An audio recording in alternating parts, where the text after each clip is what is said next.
À vos commandements. Cap fort. Présentez. Hop. Attention pour les couleurs. Envoyez.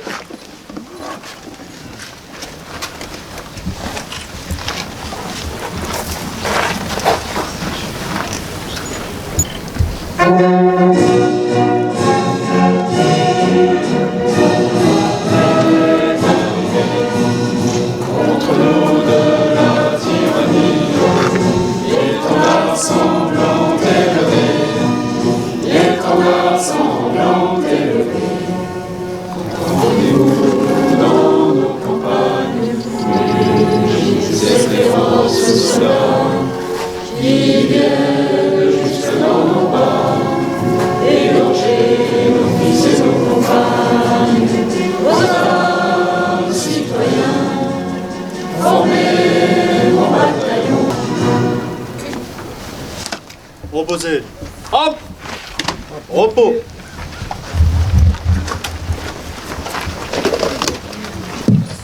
Bernard Joubon évoquait la mémoire tout à l'heure. Pourquoi perdons-nous la mémoire? Chaque jour, notre regard effrayé se pose sur la Syrie, le Yémen, l'Irak, l'Iran, la Centrafrique. Aux quatre coins du globe, la démocratie s'estompe. Chaque élection voit le populisme gagner du terrain et des voix. Sommes-nous à l'abri des grandes régressions qui ont fait basculer l'humanité dans le néant? 75 ans après la sortie du cauchemar abominable qui a vu l'extermination de 6 millions de juifs, l'assassinat de milliers de résistants, tziganes, communistes, handicapés, tous ceux qui ont refusé de pactiser avec les nazis. 75 ans après l'apocalypse, notre monde tremble encore et des populations entières restent plongées dans le chaos. Pourquoi ne pas retenir les leçons de l'histoire? Pourquoi ces millions de victimes de la haine et de la barbarie, la plus monstrueuse jamais imaginée par l'homme, seraient-elles vouées à l'oubli? Pourquoi ces millions de morts seraient-ils vains et inutiles? 75 ans. C'était hier.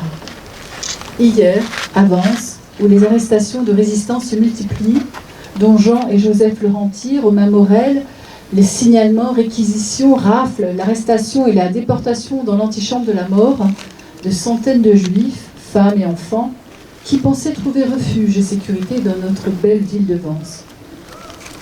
Ces horreurs ne serviraient-elles donc à aucun enseignement?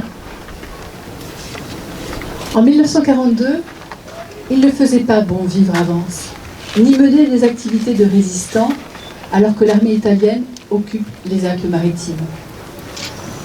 Les 26 et 27 août 1942, des personnes juives sont arrêtées à Vence et internées à la caserne au Var avant leur transfert à Drancy le 31 août.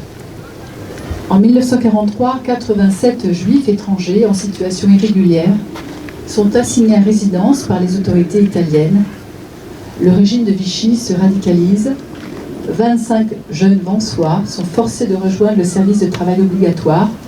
3 meurent en Allemagne. 5 refusent de regagner le Troisième Reich après une permission.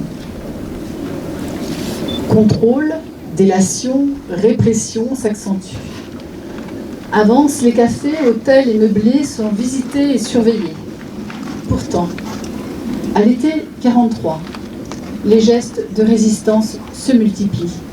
Sabotage des lignes téléphoniques de l'armée italienne, parachutage d'armes au plateau Saint-Barnabé. Mais avec l'occupation allemande, Vence connaît une période encore plus dure. Hôtels, écoles, véhicules sont réquisitionnés, comme les hommes valides contraints aux travaux forcés au quartier du Malbosquet. Mars 1944, l'explosion de mines endommage une école et manque de blesser les élèves. De novembre 1943 à juillet 1944, la Gestapo arrête 24 juifs français et étrangers à l'Institut Montaigne et au sanatorium La Maison Blanche. 12 Vensois suspectés d'appartenir à la résistance sont arrêtés. Lors de la grande rafle du 17 juillet 1944, 181 Vensois sont arrêtés, dont le docteur Benoît. 120 sont relâchés le 21 juillet, mais 61 autres sont déportés en Allemagne. Beaucoup n'en reviendront pas. Claude et René Birkel, Albert Caillarec, André Carpentier, Alexandre Meffray, Roger Mur, Henri Pascal, Edmond Pesque. Août 1944, un déserteur italien, Giuseppe Mario, est abattu. Joseph Chérico est torturé et assassiné au château Saint-Martin. Beaucoup d'autres Vensois sont exécutés hors du territoire communal. Les frères Albert et Marcel Belleudy sont abattus à Gourdon. Victor Morel est assassiné au Suquet-Dutel. Marius Martini est abattu à la Villa Montfleury. La résistance continue sa riposte. Coups de feu contre des sentinelles, destruction d'un camion de la Wehrmacht, 3 attentats dont un mortel à la sortie du cinéma de Vence. À partir du 21 août, les soldats allemands de la 148e division partent vers la vallée du Var. Les dernières troupes quittent Vence le 27 août 1944, en début d'après-midi. La libération de Vence sera ternie par des explosions. Un dépôt de munitions endommage sérieusement les écoles. Des mines disposées sur la route du col de Vence coûtent la vie à 5 membres du mouvement combat et à 4 parachutistes américains. 3 civils perdent la vie. Le secrétaire de Méride et Joseph Cosma sont blessés. À 16h, les groupes de résistance se rassemblent devant la mairie. La foule désigne par acclamation les membres du comité de libération chargés de gérer provisoirement la commune. Le docteur Benoît est désigné comme président. La joie de la population libérée cède la place au deuil des victimes qui ont sacrifié leur vie à la résistance. Le 1er septembre, la municipalité de Vichy est destituée par les groupes de résistance. Avec l'aide de la population, les membres du comité s'engagent à consacrer tout leur travail et leur honnêteté à l'administration de la commune. Ces sombres pages d'histoire ne doivent jamais être effacées. Je remercie toutes les personnes ici réunies aujourd'hui pour honorer les Vensois, les Touretans, les Américains, toutes celles et tous ceux qui ont combattu au prix de leur vie pour que notre pays vensois soit libre.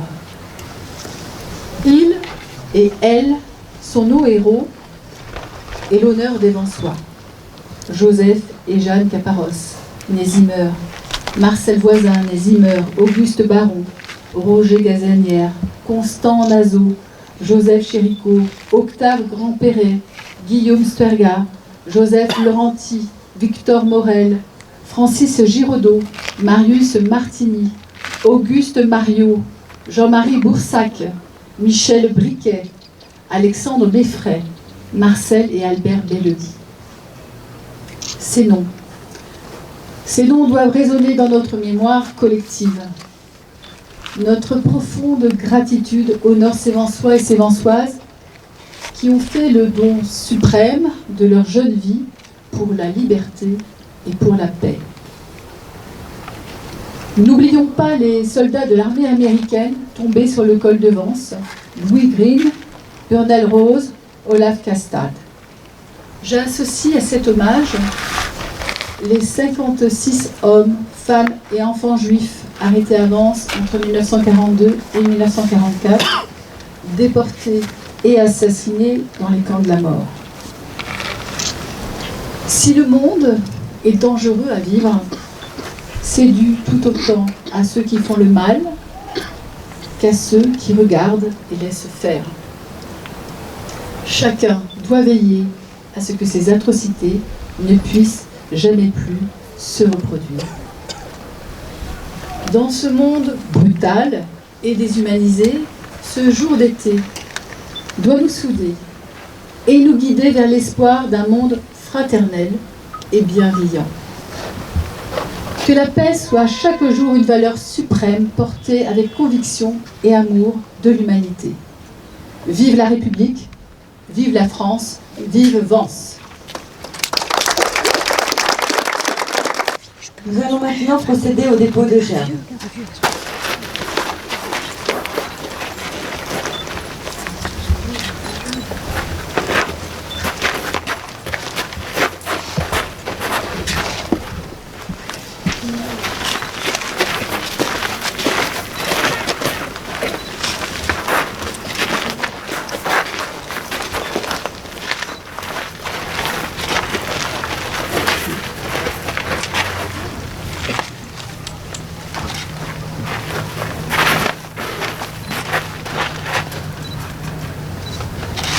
Santé. Homme aux morts.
Shame, please let